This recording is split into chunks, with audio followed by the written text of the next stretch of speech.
قبلہ شاہ صاحب اس لحاظ سے ایک منفرد اس دور میں مشائخ میں سے ایک منفرد شیخ ہے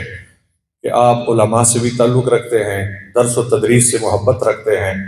اور آپ کی دلی خواہش ہے کہ مدارس دینیہ سے ایسے افراد تیار ہوں جو مسلک اہل سنت کا اس طرز پر کام کرے جس طرز پر ہمارے اسلاف نے کیا، ہمارے مشائخ نے کیا۔ یہ آپ کی خصوصیت ہے اور آپ اللہ تعالیٰ کا فضل ہے، ذالک من فضل اللہ یؤتیہ من یشاء۔ اور فقیر سمجھتا ہے آپ جس سلسلہ طریقت سے وابستہ ہیں، شاید یہ اسی کا فیض اور برکت ہے کہ آپ کو علماء کے ساتھ درس و تدریس کے ساتھ قلبی لگاؤ ہے، اور اس کام کو بہترین انداز میں چلانے کے لیے آپ مختلف قسم کے تدابیر سوچتے رہتے ہیں، علماء سے مشاورت کرتے ہیں اور اس قسم کے محافل کا انعقاد کرتے رہتے ہیں۔ یہ اسی سلسلہ کا فیضان ہے، کیونکہ ہم نے اپنے اساتذہ سے سنا کہ حضرت خواجہ خواجگان خواجہ شاہ سلیمان خواجہ پیر پٹھان رحمہ اللہ تعالیٰ کے دور میں 400 مدرسین استان عالیہ تونس شریف میں مسند تدریس پر بیٹھ کر تدریس ارجا فرماتے تھے، اور ان سب کا بندوبست آپ کرتے تھے۔ اور یہ بھی آپ کا ایک معمول تھا، اگر کوئی مدرس بندہ آپ کی بیعت کرتا تو خواجہ شاہ سلیمان پیر پٹھان رحمۃ اللہ علیہ اسے فرماتے، اگر وہ وظیفہ لینے کی شوق رکھتا کہ مجھے کوئی وظیفہ اوراد وظائف مل جائیں، تو آپ فرماتے آپ کا وظیفہ اور ورد تدریس ہے، یہی تمہارا وظیفہ ہے۔ اور خواجہ اللہ بخش صاحب رحمۃ اللہ علیہ آپ کے پہلے سجادہ نشین جو تھے، آپ فرماتے ہیں دو چیزیں ہمیں گٹھی میں پلائی گئی ہیں، ایک عشق اور دوسرا تدریس۔ اور جب خواجہ صاحب کے دور میں عرس کا اہتمام ہوتا تو حضرت مولانا محمد علی مکھڈی صاحب رحمۃ اللہ علیہ آپ کے مرید تھے، وہ بھی تشریف لاتے، اور اس جیسے بڑے جید علماء کرام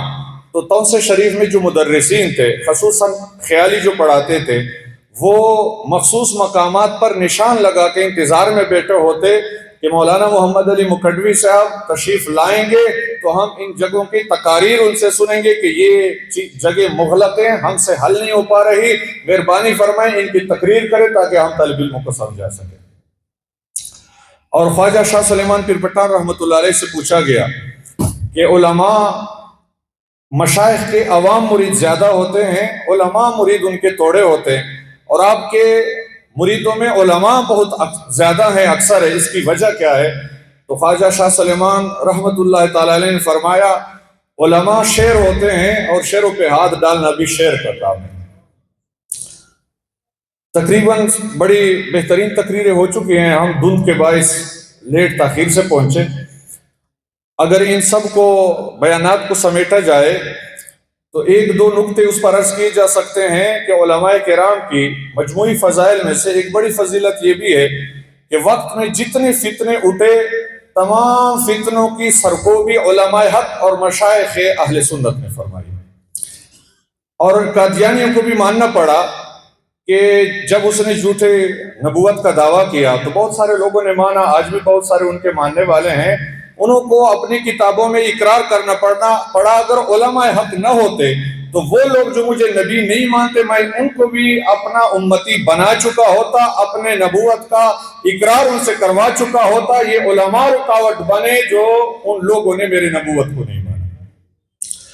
اور یہ بھی ایک حقیقت ہے کہ علماء مدارس دینیہ سے پیدا ہوتے ہیں، اسکول، کالج، یونیورسٹی سے ایسے افراد تیار نہیں ہوتے۔ اعلیٰ حضرت عظیم البرکت نے تمام فتنوں کا مقابلہ کیا، لیکن آپ کسی اسکول میں، یونیورسٹی، کالج میں نہیں گئے، آپ نے وہی قدیم درس اپنے والد گرامی سے اور چند دیگر اساتذہ سے پڑھا، اور اللہ نے وہ استعداد عطا فرمائی کہ تمام چیلنجز کا آپ نے مقابلہ کیا۔ تاجدار گولڑا پیر مہر علی شاہ رحمۃ اللہ علیہ نے فتنہ قادیانیت کا بھی مقابلہ کیا اور دیگر فتنوں کا بھی مقابلہ کیا۔ آپ کسی اسکول، کالج کے یا یونیورسٹی کے پیدا کردہ فرد نہیں تھے، آپ نے اسی دینی اداروں میں قدیم درس نظامی پڑھا، اور وہ قدیم درس نظامی اتنا اہم اور جاندار ہے اور اتنا صلاحیت دینے والا ہے کہ اگر وہ بندہ صحیح سمجھ کے پڑھے تو وقت کے نئے چیلنجز کو بندہ سمجھ بھی سکتا ہے اور ان کا تدارک بھی کر سکتا ہے۔ آج ضرورت ہے ہم اس دور میں نے پہلے بھی کئی دفعہ عرض کیا، یہ تو خواجہ محمد اکرم شاہ صاحب کی مہربانی ہے کہ ہمیں کچھ کہنے کی موقع مل جاتا ہے. ہمارا تو نہ کوئی رنگ ہے، نہ ڈنگ ہے، نہ طرز ہے، صرف دل میں ایک درد ہے، اور اس درد کی وجہ سے کچھ چند ٹوٹے پھوٹے الفاظ سنا سکتے ہیں، اور یہ ہمیں خواجہ صاحب کچھ موقع دے دیتا ہے. ورنہ اس دور میں جو باتیں ہم کرنا چاہتے ہیں، جو پیغام ہم سنانا چاہتے ہیں، اس کے نہ سننے والے ہیں اور نہ کوئی ایسا موقع دینے والا ہے کہ ہم وہ پیغام پہنچا سکے. یہ خواجہ صاحب کی مہربانی ہے. اللہ تعالیٰ آپ کی اس مہربانیوں کو قائم و دائم رکھے. قدیم درس نظامی ہمیں مدارس دینیہ میں رائج کرنا چاہیے، اور اس کے لیے خواجہ محمد اکرم شاہ صاحب کے قافلے میں شامل ہو کے اس کے لیے کوشش کرنی چاہیے. یہ یاد رکھیے کہ آج اسکول اور کالج یونیورسٹیز میں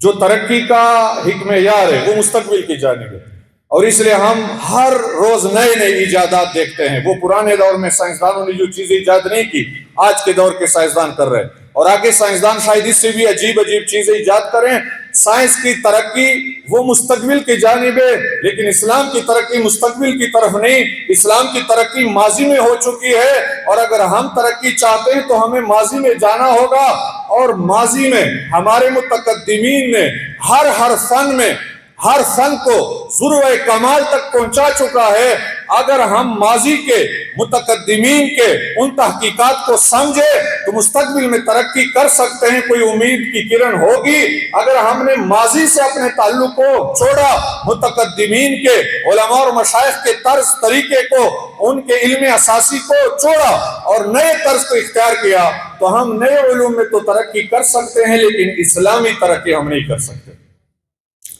اور یہ بھی ہے کہ پرانا جو درس ہے اس میں ہر فن کے مشکل ترین کتب، مغلق ترین کتب شامل کیے گئے. الحمدللہ ہم نے پڑھا بھی ہے وہ سارے فنون کی کتابیں، اور اب پڑھا بھی رہے 14-15 سال سے.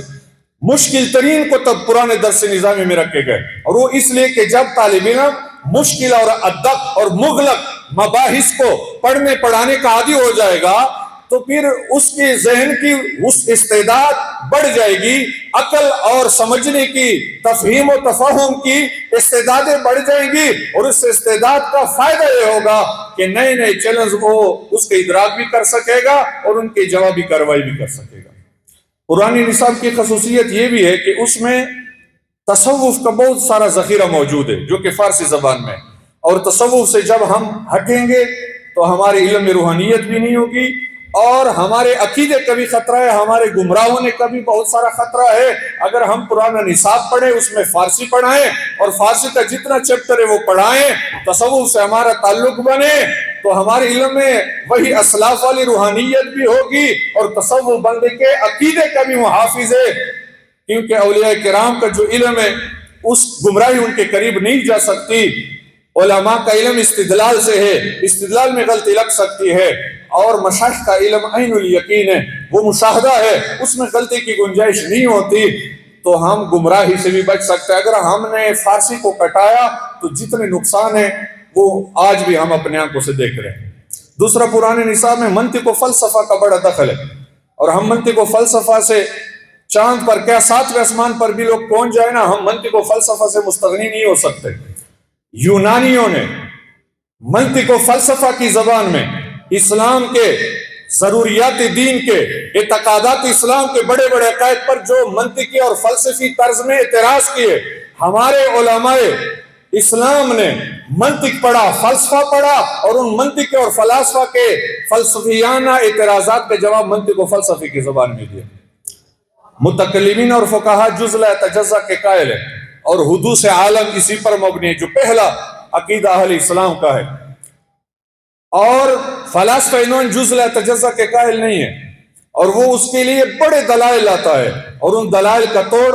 فلسفے کی کتاب صدرہ میں ہے. اگر ہم صدرہ پڑھیں گے تو ان فلاسفہ یونان کے تمام دلائل کا جواب دے سکتے ہیں، اپنے عقائد کا تحفظ کر سکتے ہیں. اگر ہم فلسفہ یونان نہ پڑھیں، اگر ہم یہ منطق اور فلسفہ نہ پڑھیں تو ہم فلاسفہ یونان کے ان اعتراضات کا جواب نہیں دے سکتے. آج جتنے ہمارے ادارے اسکول کالج یونیورسٹیز کے، ان کے مضامین میں فلاسفہ یونان کے عقائد اسلامیہ پر اٹھائے گئے اعتراضات کا ایک بھی جواب موجود نہیں. ایک میں مثال عرض کروں،